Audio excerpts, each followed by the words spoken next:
सबसे पहले अगर हम रूटीन की बात करें तो रूटीन के अंदर सबसे इम्पोर्टेंट चीज़ ये होती है कि आपको जो एकेडमी के अंदर चीज़ पढ़ाई जा रही है आप उसको किस तरह लेकर चल रही हैं। जिस जिस तरह एमडी कैट के एग्ज़ाम जो होता है वो मेनली टॉपिक वाइज होता है। तो अगर आप एमडी कैट का पीएमडीसी की वेबसाइट पे जाके जहाँ पे भी आपको सिलेबस अवेलेबल होता है आप वहाँ पे देखें तो वो टॉपिक वाइज उन्होंने दिया होता है, ना कि चैप्टर वाइज, जैसा कि हम एफएससी में पढ़ते हैं।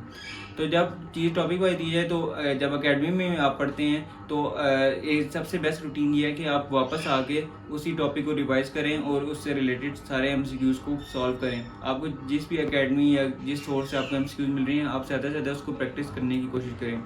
और ये this was the biggest mistake that I made in my first attempt कि मैंने एमडी कैट की प्रिपरेशन में एमसीक्यू प्रैक्टिस ना होने के बराबर की। क्योंकि ये इंसानी फितरत है कि जब मैं कोई चैप्टर प्रिपेयर कर चुका था तो मुझे लगता था कि मैं सारे एमसीक्यू सॉल्व कर सकता हूँ और मेरी सारी तैयारी हो चुकी है।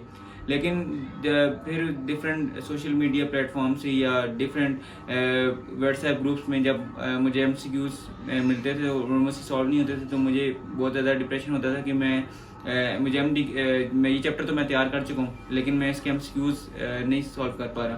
तो इसलिए सबसे बेस्ट रूटीन ये होती है कि आप जिस टॉपिक को पढ़ते हैं तो उसके एमसीक्यूज भी साथ साथ सॉल्व करें। आपने एंड के लिए बिल्कुल नहीं छोड़ना है क्योंकि एंड पे सारी चीज़ें पाइल अप हो जाएंगी और आप उसको एंड पे सॉल्व नहीं कर सकेंगे। और इसके बाद अगर हम टाइम टेबल की बात करें तो कई अकेडमीज ऐसी होती हैं जो कि सुबह के टाइम को प्रेफर करती हैं और कुछ अकेडमीज होती हैं कि जो शाम के टाइम आपकी एमडी कैट की क्लासेस लेती हैं।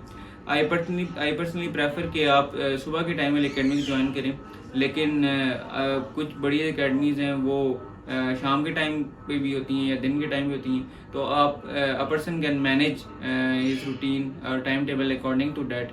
लेकिन अगर आप सुबह वाले अकेडमी को ज्वाइन कर रहे हैं तो दिन को और शाम के पास आपके पास इनफ टाइम होता है कि आप सारी चीज़ों को, जो टॉपिक आपने बायो फिजिक्स केमिस्ट्री या इंग्लिश का आपने पढ़ा है उसको आप रिवाइज कर सकें और उसके रिलेटेड सारे एमसीक्यूज़ को ज़रूर सॉल्व करें। और इसके बाद अगर सोर्सेज की बात की जाए तो जैसा कि सोशल मीडिया का दौर है तो अभी बहुत सारे सोर्सेज अवेलेबल हैं पीडीएफ की फॉर्म में। मुख्तलिफ अकेडमी, बड़ी बड़ी अकेडमी जो किक्स होगी, स्टेप्स होगी, स्टार्स हैं, उन सारों की पीडीएफ की फॉर्म में सारे टेस्ट अवेलेबल हैं। तो मैंने जो गैप ईयर था उसके अंदर बहुत ज़्यादा सारे एमसीक्यूज़ सॉल्व किए और जो जहाँ से मुझे जिस सोर्स से मिल सकते थे मैंने सारे एमसीक्यूज़ सॉल्व किए और जिसका मुझे एंड में बहुत फ़ायदा हुआ कि मुझे टॉपिक से ज़्यादा उसके एमसीक्यू जो थे वो समझ आने लग पड़े। और यही एमडी कैट का मोटिव होता है कि आपको टॉपिक से रिलेटेड हर एस्पेक्ट का आपको एमसीक्यूज़ को आना चाहिए। तो अगर तो आप एमडी कैट की बेहतरीन तैयारी करना चाहते हैं तो मैं आपको रेकमेंड करूंगा कि आप ये प्रैक्टिस बुक लाजमी बाय करें। इस बुक में आपको मिलेंगे almost 2500 up to date MCQs जो कि यूएचएस, पीएमसी, ईटा, डीयूएचएस, सजाब एमयू और नम्स के पास पेपर्स में से लिए गए हैं। इसमें आपको तमाम एमसीक्यूज़ यूनिट वाइज और टॉपिक वाइज अरेंजमेंट में देखने को मिलेंगे। साथ ही तमाम एमसीक्यूज़ जो है ये पीएमडीसी के लेटेस्ट सिलेबस और करिकुलम के अकॉर्डिंग है। इस बुक में आपको तमाम एमसीक्यूज़ के डिटेल सॉल्यूशंस भी देखने को मिलेंगे और इसका एक सबसे अच्छा फीचर ये है कि इसमें पिछले सालों के पास पेपर्स में पूछे जाने वाले आउट ऑफ सिलेबस क्वेश्चंस भी मेंशन है। ये बुक आपको सिर्फ और सिर्फ 1900 रुपीज़ में मिलेगी और इसकी delivery all over Pakistan free है। अगर आप लोग भी इस बुक का ऑर्डर प्लेस करना चाहते हैं तो अभी डिस्क्रिप्शन में दिए फॉर्म को फिल करें और विद इन 3 to 4 डेज़ ये बुक इंशाल्लाह आप लोगों को डिलीवर हो जाएगी। टू द रूटीन पार्ट, अगर हम इसकी रूटीन की बात करें तो आपके पास सिर्फ खाने पीने और नमाज़ पढ़ने और पढ़ने के सिवा और कोई टाइम आपको दूसरी एक्टिविटीज़ के लिए नहीं मिलता। और आई वुड सजेस्ट कि आप इस टाइम के अंदर कोशिश करें कि आप बाकी सोशल मीडिया प्लेटफॉर्म्स और बाकी चीज़ों को अवॉइड करें तो बेहतर है, क्योंकि ये 1 और 2 मंथ्स होती हैं जो आपके लिए आपकी लाइफ में बड़े क्रूशियल होती हैं। उसके बाद आप किसी एक लाइन में चले जाएँ या एमबीबीएस की फील्ड में आ जाएंगे तो उसके बाद आपको इतनी किसी चीज़ को कॉम्पिटिटिव एग्ज़ाम की फ़िक्र नहीं रहेगी जितना आपको एमडी कैट के दौरान होती है।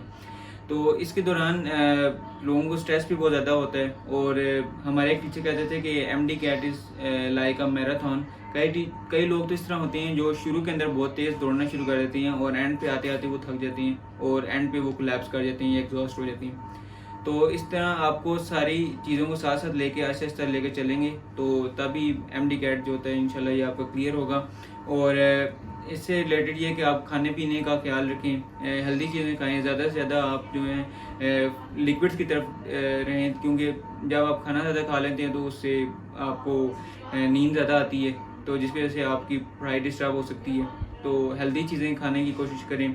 और आपको चाहिए कि during this stressful routine of MD CAT किसी भी फिजिकल एक्टिविटीज़ को अपनी लाइफ के अंदर इनकॉर्पोरेट करें। आप अगर सुबह जल्दी उठने की आदत अपनाएंगे तो आप 15 to 20 मिनट्स वॉक कर सकते हैं, जिसकी वजह से आपका माइंड फ्रेश होगा। As it is said that a healthy mind is always in a healthy body. तो आप जब ये चीज़ें भी आप साथ साथ करेंगे तो आपका माइंड भी फ्रेश होगा और आप स्टडीज़ पे बेहतर तरीके से ध्यान दे सकेंगे। और इसके साथ साथ अगर MD कैट की डे की बात की जाए तो उसके अंदर आपको प्रेजेंस ऑफ माइंड सबसे ज़्यादा मैटर करता है और आप कितने फ्रेश हैं, और इसलिए MD कैट से नाइट बिफोर जो है आपका अपनी स्लीप प्रॉपर करना और अपने माइंड को फ्रेश रखना बहुत इंपॉर्टेंट है। और सबसे इम्पोर्टेंट ये चीज़ है कि जब आप MD कैट एग्जाम में बैठे हों तो सारी चीज़ों को आप इंटीग्रेट कर सकें, क्योंकि पढ़ा तो हर बंदे नहीं होता है, लेकिन फिज़िक्स, केमिस्ट्री, बायो और साथ इंग्लिश जो है, इसकी जो मुख्तलिफ चीज़ें होती हैं इसको आपस में आप रिलेशन ढूंढ सकेंगे। फिज़िक्स के आपने कौन सा फार्मूला कहाँ पे पढ़ा है, तो it is also very important at the day of the MD CAT exam. So at last I would say that as Allah says in Quran, wa an laisa lil insani illa ma sa'a, कि इंसान के लिए वही कुछ है जिसके लिए वो कोशिश करता है। तो बेस्ट ऑफ लक आप सब के लिए कि आप अपनी तरफ से सारी मेहनत करें और बाकी सब अल्लाह ताला पर छोड़ दें, इंशाल्लाह अल्लाह ताला करम फरमाएगा। और इन द एंड मैं आपको ये कहना चाहूँगा कि आपने अपनी तरफ से तो कोशिश कर ली, और कई दफ़ा इस तरह होता है कि आपको मेहनत का फल उसी टाइम नहीं मिलता तो आप उस वक्त मायूस हो जाती हैं। जैसा कि मेरी भी इसी तरह की कहानी है कि मेरा फर्स्ट अटैम्प्ट के अंदर MD कैट में MBBS के अंदर मेरा एडमिशन नहीं हुआ, तो शुरू के अंदर मैं डीमोटिवेटेड था, लेकिन फिर मैंने अल्लाह की रज़ा पर खुश होना, राज़ी होना सीखा। और इंशाल्लाह अगर आपने मेहनत की है तो एक ना एक दिन आपको ज़रूर इसका सिला मिलेगा। So again best of luck to all of you. Thank you. Allah हाफिज़।